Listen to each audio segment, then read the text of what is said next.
வணக்கம். இன்றைய முக்கிய செய்திகள்.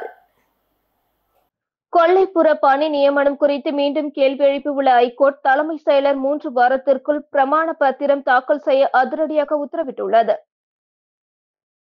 புதுச்சேரியில் எந்த ஆட்சி நடந்தாலும் கொல்லைப்புற நியமனம் தொடர்கதையாகி வந்தது.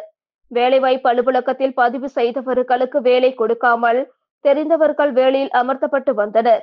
இது தொடர்பாக பொதுப்பணித்துறை வாரிசுதாரர்கள் சங்கம் சார்பில் 10 பேர் ஐகோர்ட்டில் கடந்த 2023ஆம் ஆண்டு நீதிமன்ற அவமதிப்பு மனு தாக்கல் செய்தனர். ஐகோர்ட்டின் முதல் உத்தரவில் இந்திரா காந்தி அரசு மருத்துவக் கல்லூரியில் கொல்லைப்புற நியமனம் செய்யப்பட்ட 800 பேரை நீக்க உத்தரவிட்டது. இரண்டாவது உத்தரவில் அனைத்து துறைகளிலும் கொல்லைப்புற நியமனம் தொடர்பாக பட்டியல் தயாரித்து சமர்ப்பிக்க உத்தரவிட்டது. மூன்றாவது உத்தரவில் கொல்லைப்புற நியமனம் தொடர்பாக ஏன் பட்டியல் சமர்ப்பிக்கப்படவில்லை, குறிப்பாக பொதுப்பணித்துறையில் உள்ள 1500 பேரின் பட்டியலை ஒப்படைக்கப்படவில்லை என கேள்வி எழுப்பியது. இந்த வழக்கு அண்மையில் மீண்டும் ஐகோர்ட்டில் நீதிபதி பட்டு தேவானந்த் முன்னிலையில் விசாரணைக்கு வந்தது. இவ்வழக்கில் நீதிமன்ற உத்தரவுகளை சரியாக பின்பற்றாமல் இருப்பதால் புதுச்சேரி தலைமை செயலர் உடனடியாக கொல்லைப்புற நியமனம் புதுச்சேரியில் இல்லை என்ற பிரமாண பத்திரத்தை 3 வாரத்திற்குள் தாக்கல் செய்ய வேண்டும். அப்படி தாக்கல் செய்யாவிட்டால் அவர் அனைத்து ஆவணங்களுடன் நேரில் ஆஜராக வேண்டும் என உத்தரவிட்டார். இவ்வழக்கு அடுத்த மாதம் 11ஆம் தேதிக்கு ஒத்திவைக்கப்பட்டுள்ளது. பொதியம்பட்டு பகுதியில் அமைந்துள்ள ஸ்ரீ சத்குரு மகான் வண்ணார பரதேஸ்வரர் சித்தர் ஆலயத்தில் பிரதோஷ பூஜை சிறப்பாக நடைபெற்றது. புதுச்சேரி மாநிலம் முருங்கப்பாக்கத்திலிருந்து வில்லியனூர் போகும் வழியில் ஒதியம்பட்டு கிராமத்தில் அமைந்துள்ள மிகவும் பழமை வாய்ந்த ஸ்ரீ சத்குரு மகான் வண்ணார பரதேஸ்வரர் சித்தர் ஆலயத்தில் தேய்பிறை பிரதோஷ வழிபாடு நடைபெற்றது. தேய்பிறை பிரதோஷத்தை முன்னிட்டு பால், தயிர், அபிஷேகத்தூள், மஞ்சள் தூள், விபூதி, சந்தனம், இளநீர், பன்னீர் மற்றும் கலச அபிஷேகம் செய்யப்பட்டு நந்தி மற்றும் மூலவருக்கு சிறப்பு அலங்காரம் செய்யப்பட்டு மகா தீபார்த்தனை காண்பிக்கப்பட்டது. இதில் சுற்றுவட்டார பகுதியில் இருந்து திரளான பக்தர்கள் கலந்து கொண்டு சுவாமி தரிசனம் செய்தனர். தொடர்ந்து விழாவில் கலந்து கொண்ட பக்தர்கள் அனைவருக்கும் அன்னதானம் வழங்கப்பட்டது. கதிர்கமம் வடக்கு பாரதிபுரம் செண்பகா நகர் பகுதியில் அமைந்துள்ள அருள்மிகு ஸ்ரீ நாகமுத்து மாரியம்மன் ஆலயத்தில் தேய்பிறை பிரதோஷ வழிபாடு நடைபெற்றது. புதுச்சேரி மாநிலம் கதிர்கமம் வடக்கு பாரதிபுரம் செண்பகா நகர் பகுதியில் அமைந்துள்ள அருள்மிகு ஸ்ரீ நாகமுத்து மாரியம்மன் ஆலயத்தில் எழுந்தருளியிருக்கும் கோடீஸ்வர லிங்கத்திற்கும் நந்தி பகவானுக்கும் தேய்பிறை பிரதோஷத்தை முன்னிட்டு சிறப்பு பூஜைகள் மற்றும் வழிபாடு நடைபெற்றது. இதில் அம்மா மக்கள் முன்னேற்ற கழகம் தமிழ்நாடு மற்றும் புதுச்சேரி மாநிலத்தில் 2026 சட்டமன்ற தேர்தலில் பெருவாரியான வாக்குகள் வித்தியாசத்தில் வெற்றி பெற வேண்டி சிவன் மற்றும் நந்தி பகவானுக்கு பால், தயிர், இளநீர், விபூதி, பன்னீர், பஞ்சாமிர்தம், சந்தனம், தேன் உள்ளிட்ட பல்வேறு வாசனை திரவியங்களால் அபிஷேகம் செய்யப்பட்டது. தொடர்ந்து சுவாமிக்கு மகா தீபார்த்தனைகள் காண்பிக்கப்பட்டன. மேலும் விழாவில் கலந்து கொண்ட பக்தர்கள் அனைவருக்கும் அன்னதானம் வழங்கப்பட்டது. பள்ளி பருவ நினைவுகளை பகிர்ந்து கொள்ளும் வகையில் தின்பண்டங்கள் மற்றும் விளையாட்டுப் பொருட்களை சீர்வரிசையாக ஆசிரியருக்கு முன்னாள் மாணவர்கள் வழங்கியது நிகழ்ச்சியை ஏற்படுத்தியுள்ளது. காரைக்கால் மாவட்டம் நெடுங்காடு பகுதியில் உள்ள ஜவஹர்லால் நேரு அரசு மேல்நிலைப் பள்ளியில் 1988 முதல் 1989ஆம் ஆண்டில் 10ஆம் வகுப்பு படித்த முன்னாள் மாணவர்கள் சந்திப்பு கூட்டம் நெடுங்காட்டில் உள்ள தனியார் திருமண அரங்கில் நடைபெற்றது. பள்ளி பருவத்தை நினைவு கூறும் வகையிலும் நினைவுகளை ஒருவருக்கொருவர் பகிர்ந்து கொள்ளும் வகையிலும் ஏராளமான முன்னாள் மாணவர்கள் தங்கள் குடும்பத்தாருடன் இந்த முன்னாள் மாணவர்கள் சந்திப்பு கூட்டத்தில் கலந்து கொண்டனர். முன்னதாக பள்ளி பருவத்தில் தாங்கள் சுவைத்த தின்பண்டங்களான குச்சி மிட்டாய், குருவி ரொட்டி, புளிப்பு மிட்டாய், பொரி உருண்டை, எலந்த வடை, எள்ளு மிட்டாய், கடலை மிட்டாய் உள்ளிட்ட தின்பண்டங்கள் மற்றும் விளையாட்டு பொருட்களான கோலி, பம்பரம், தாயக்கட்டை உள்ளிட்ட பல்வேறு பொருட்களை சீர்வரிசையாக எடுத்து வந்து தங்களது ஆசிரியர்களுக்கு சமர்ப்பித்தனர். இந்நிகழ்ச்சியில் 88, 89ஆம் ஆண்டுகளில் அப்பள்ளியில் பணியாற்றிய பள்ளி ஆசிரியர்கள் கலந்து கொண்டு முன்னாள் மாணவர்களை வாழ்த்தினர். ஆசிரியர்களுக்கு முன்னாள் மாணவர்கள் சால்வை அணிவித்தும் பல்வேறு பரிசுகளை வழங்கி மரியாதை செலுத்தினர். முன்னாள் மாணவர்களின் பங்களிப்பில் ஜவஹர்லால் நேரு மேல்நிலைப் பள்ளியில் பல்வேறு வேலைகள் செய்து தரப்பட்டுள்ளது குறிப்பிடத்தக்கது. பாகூர் பகுதியில் தொடர் மின்வெட்டை கண்டித்து மத சார்பற்ற முற்போக்கு கூட்டணி கட்சியினர் ராந்தல், மெழுகுவர்த்தி ஏந்தி ஆர்ப்பாட்டம் நடத்தினர். பாகூர் மற்றும் அதனை சுற்றியுள்ள கிராமங்களில் அறிவிக்கப்படாத தொடர் மின்தடை ஏற்பட்டு வருகிறது. இதனை சரி செய்திட கோரி மதசார்பற்ற முற்போக்கு கூட்டணி கட்சிகளின் சார்பில் நேற்று பாகூர் மணிகுண்டு அருகில் மின்துறையை கண்டித்து கண்டன ஆர்ப்பாட்டம் நடைபெற்றது. ஆர்ப்பாட்டத்தில் 500க்கும் மேற்பட்டோர் ராந்தல் மற்றும் மெழுகுவர்த்தி ஏந்தி முக்கிய வீதி வழியாக ஊர்வலம் வந்தனர். இதில் மதசார்பற்ற முற்போக்கு கூட்டணி கட்சிகளான திமுக, காங்கிரஸ், தமிழக வாழ்வுரிமை கட்சி, விடுதலை சிறுத்தைகள் கட்சி, இந்திய கம்யூனிஸ்ட் கட்சி, மார்க்சிஸ்ட் கம்யூனிஸ்ட் கட்சி மற்றும் பாகூர் பகுதி பொதுமக்கள், பெண்கள், இளைஞர்கள் என 500க்கும் மேற்பட்டோர் இந்த கண்டன ஆர்ப்பாட்டத்தில் கலந்து கொண்டனர். புதுச்சேரி அரசு சமூக நலத்துறை மூலம் ஊசுடு தொகுதியை சேர்ந்த பயனாளிகளுக்கு இலவச காலணி மற்றும் போர்வைகளை அமைச்சர் சரவணன்குமார் வழங்கினார். புதுச்சேரி அரசு சமூக நலத்துறை மூலம் ஊசுடு சட்டமன்ற தொகுதிக்குட்பட்ட 60 வயதிற்கு மேற்பட்ட முதியவர்கள் மற்றும் மாற்றுத்திறனாளிகளுக்கு இலவச காலணி, போர்வை வழங்கும் நிகழ்ச்சி நடந்தது. கரசூர் மற்றும் சேதராப்பட்டு பகுதிக்குட்பட்ட அங்கன்வாடி மையத்தில் நடந்த நிகழ்ச்சியில் தொகுதியின் சட்டமன்ற உறுப்பினரும் அமைச்சருமான சரவணன்குமார் தலைமை தாங்கி பயனாளிகளுக்கு இலவச காலணி மற்றும் போர்வை வழங்கினார். இதில் துறை அதிகாரிகள், அங்கன்வாடி ஊழியர்கள் மற்றும் பாஜக நிர்வாகிகள், ஊசுடு தொகுதி பாஜக ஒருங்கிணைப்பாளர் சாய் தியாகராஜன், தொகுதி தலைவர் முத்தாளு முரளி உட்பட கட்சி நிர்வாகிகள் புருஷோத்தமன், ஏழுமலை, தேவா, சதாசிவம், சீனு, சிலம்பரசன், கவிதா, இன்பராஜ், அருள் உட்பட ஊர் முக்கியஸ்தர்கள் என ஏராளமானோர் கலந்து கொண்டனர். புதுச்சேரி அரசு சமூக நலத்துறை மூலம் திருபுவனை தொகுதியை சேர்ந்த பயனாளிகளுக்கு இலவச காலணிகள் மற்றும் போர்வைகளை சட்டமன்ற உறுப்பினர் அங்காளன் வழங்கினார். புதுச்சேரி அரசு சமூக நலத்துறை மூலம் திருபுவனை சட்டமன்ற தொகுதிக்குட்பட்ட 60 வயதிற்கு மேற்பட்ட முதியவர்கள் மற்றும் மாற்றுத்திறனாளிகளுக்கு இலவச காலணி, போர்வை வழங்கும் நிகழ்ச்சி நடந்தது.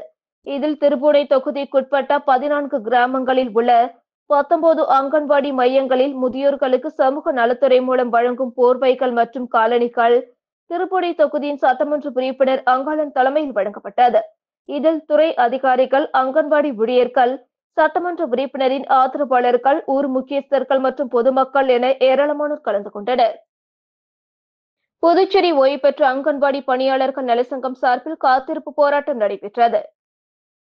புதுச்சேரி நடேசன் நகரில் உள்ள மகளிர் மற்றும் மாற்றுத்திறனாளிகள் அலுவலகம் முன் நடைபெற்ற இந்த போராட்டத்துக்கு ராதாகிருஷ்ணன் தலைமை வகித்தார். ஓய்வு பெற்ற அங்கன்வாடி பணியாளர்களுக்கு சட்டப்படி கிடைக்க வேண்டிய பணிக்கொடை, 6வது ஊதியக்குழு பரிந்துரைப்படி அங்கன்வாடி உதவியாளர்களுக்கு வழங்க வேண்டிய 50% நிலுவைத் தொகை, ஓராண்டுக்கும் மேலாக வழங்கப்படாமல் உள்ள முதியோர் ஓய்வூதிய தொகை உள்ளிட்டவற்றை வழங்க வலியுறுத்தி போராட்டத்தில் முழக்கமிட்டனர். சங்க தலைவர் மண்ணாங்கட்டி, நூர்பிவி, ருக்மணி, தேவிகா, அரசு ஊழியர்கள், சம்மேளனத்தை சேர்ந்த பிரேமதாசன், ரவிச்சந்திரன் உள்ளிட்டோர் கலந்து கொண்டனர். புதுச்சேரி கடற்கரை சாலை அருகே டிப்டாப் ஆசாமி பைக் திருடும் சிசிடிவி காட்சிகள் வெளியாகி பரபரப்பை ஏற்படுத்தியுள்ளது. புதுச்சேரி திருவள்ளுவர் நகர் பகுதியில் வசிப்பவர் பிரசாந்த். இவர் கடந்த 2 நாட்களுக்கு முன்பு இரவு 7 மணி அளவில் புதுச்சேரி கடற்கரை சாலையில் உள்ள டூப்ளெக்ஸ் சிலை அருகே தனது இருசக்கர வாகனத்தை நிறுத்திவிட்டு சென்றுள்ளார். 1 மணி நேரம் கழித்து வந்து பார்த்தபோது வாகனம் அங்கு காணவில்லை. இது குறித்து ஒதியஞ்சாலை காவல் நிலையத்திற்கு புகார் செய்யப்பட்டதன் பேரில் காவல்துறையினர் அங்குள்ள தனியார் உணவகங்களில் பொருத்தப்பட்டிருக்கும் சிசிடிவி காட்சி ஆய்வு செய்தபோது டிப்டாப் உடையில் மர்ம நபர் போன் பேசியபடியே வந்து வாகனத்தை எடுத்து செல்லும் காட்சி பதிவாகி உள்ளது. இது குறித்து ஒதியஞ்சாலை காவல்துறையினர் டிப்டாப் ஆசாமியை தேடி வருகின்றனர். புதுச்சேரிக்கு தனி மாநில அந்தஸ்து வழங்க மத்திய அரசை வலியுறுத்தி வருகிற 27ஆம் தேதி டெல்லி ஜந்தர் மந்தரில் போராட்டம் நடத்தப் போவதாக தனி மாநில அந்தஸ்து போராட்ட குழு தலைவர் நேரு தெரிவித்துள்ளார். புதுச்சேரி சட்டப்பேரவையில் செய்தியாளர்களை சந்தித்த புதுச்சேரி தனி மாநில அந்தஸ்து போராட்ட குழு தலைவர் நேரு, புதுச்சேரி அரசில் துணைநிலை ஆளுநர், முதலமைச்சர், தலைமை செயலர் என 3 அதிகார மையங்களாக செயல்படுகிறார்கள். இதனால் மக்கள் பாதிக்கப்படுகிறார்கள் என்று கூறிய அவர், வெளிமாநிலத்தில் இருந்து வரும் அதிகாரிகள் புதுச்சேரியில் ஆதிக்கம் செலுத்தி வருவதாகவும் இதற்கெல்லாம் தனி மாநில அந்தஸ்து தான் ஒரே தீர்வு என்றார். புதுச்சேரிக்கு தனி மாநில அந்தஸ்து வழங்க வேண்டுமென கையெழுத்து இயக்கம் நடத்தப்பட்டு சுமார் 1 லட்சம் கையெழுத்துக்கள் பெறப்பட்டு மத்திய அரசுக்கு இமெயில் மூலம் அனுப்பி வைக்கப்பட்டுள்ளதாகவும் தனி மாநில அந்தஸ்து கோரிக்கையை வலியுறுத்தி வருகிற 27ஆம் தேதி டெல்லி ஜந்தர் மந்தரில் போராட்டம் நடத்த உள்ளதாகவும் தெரிவித்தார். போராட்டத்திற்காக நாளை 25ஆம் தேதி ரயில் மூலம் சுமார் 200க்கும் மேற்பட்ட சமூக ஆர்வலர்கள் டெல்லி புறப்பட உள்ளதாகவும், தங்களின் போராட்டத்திற்கு புதுச்சேரியை சார்ந்த அரசியல் கட்சிகள் ஆதரவளிக்க வேண்டும் என்று கேட்டுக் கொண்டார். மேலும் தனி மாநில அந்தஸ்து கோரிக்கையை வலுப்படுத்தும் வகையில் தமிழக முதலமைச்சர் ஸ்டாலின், எதிர்க்கட்சித் தலைவர் எடப்பாடி பழனிசாமி, விடுதலை சிறுத்தைகள் கட்சி தலைவர் திருமாவளவன் உள்ளிட்ட பல்வேறு அரசியல் கட்சி தலைவர்களுக்கும் தமிழக எம்பிக்களின் ஆதரவு கேட்டு கடிதங்கள் அனுப்பி உள்ளதாகவும் நேரு தெரிவித்தார். புதுச்சேரியில் பொதுப்பணித்துறை தலைமை அலுவலகம் மீது தக்காளி வீசி போராட்டத்தில் ஈடுபட்ட பணி நீக்கம் செய்யப்பட்ட ஊழியர்களை போலீசார் கைது செய்ததால் பரபரப்பு ஏற்பட்டது. புதுச்சேரியில் 2015ஆம் ஆண்டு பொதுப்பணித்துறையில் 2642 பேர் பணிக்கு அமர்த்தப்பட்டனர். தேர்தல் நடத்தை விதிமுறை அமலில் இருக்கும்போது பணிக்கு அமர்த்தப்பட்டதால் தேர்தல் ஆணையத்தால் 2016ஆம் ஆண்டு 2642 பேரும் பணி நீக்கம் செய்யப்பட்டனர். இவர்கள் மீண்டும் பணி வழங்க வலியுறுத்தி பல கட்ட போராட்டங்கள் நடத்தி வருகின்றனர். ஆனால் கடந்த 8 ஆண்டுகளாக இவர்களுக்கு பணி வழங்கவில்லை. இந்த நிலையில் கடந்த பட்ஜெட் கூட்டத்தொடரில் பணி நீக்கம் செய்யப்பட்ட 2642 பேருக்கும் மீண்டும் பணி வழங்கப்படும் என்றும், அவர்களுக்கு மாதம் 10,000 ரூபாய் ஊதியம் வழங்கப்படும் என்றும் முதலமைச்சர் ரங்கசாமி அறிவித்திருந்தார். ஆனால் இதுவரை அந்த அறிவிப்பு செயல்படுத்தப்படவில்லை. இதனை கண்டித்து மீண்டும் பணி வழங்க வேண்டுமென வலியுறுத்தி பணி நீக்கம் செய்யப்பட்ட ஊழியர்கள் இன்று பொதுப்பணித்துறை தலைமை பொறியாளர் அலுவலகம் முன்பு கண்டன ஆர்ப்பாட்டத்தில் ஈடுபட்டனர். 8 ஆண்டு காலம் தங்களது கோரிக்கைக்கு செவி சாய்க்காத புதுச்சேரி அரசு மற்றும் பொதுப்பணித்துறை அதிகாரிகளை கண்டித்து கண்டன கோஷங்களை எழுப்பிய ஊழியர்கள் பொதுப்பணித்துறை தலைமை அலுவலகம் மீது தக்காளியை வீசி தங்களது எதிர்ப்பை தெரிவித்தனர். அப்பொழுது போலீசார் தடுக்க முயலவே இரு தரப்பினருக்கும் கடுமையான வாக்குவாதம் ஏற்பட்டது. தொடர்ந்து ஊழியர்கள் தக்காளியை வீசிக்கொண்டே இருந்ததால் பொதுப்பணித்துறை தலைமை அலுவலகத்தில் கதவுகள் மூடப்பட்டது. இதனால் பொதுப்பணித்துறை தலைமை அலுவலகம் முன்பு சிறிது நேரம் பரபரப்பு நிலவியது. இதனை அடுத்து போராட்டத்தில் ஈடுபட்டு பணி நீக்கம் செய்யப்பட்ட ஊழியர்கள் 100க்கும் மேற்பட்டவர்களை போலீசார் கைது செய்தனர். புதுவை கல்வித்துறை செயலர், காரைக்கால் மாவட்ட ஆட்சியர் உட்பட 5 ஐஏஎஸ் அதிகாரிகள் பணியிடமாற்றம் செய்யப்பட்டனர்.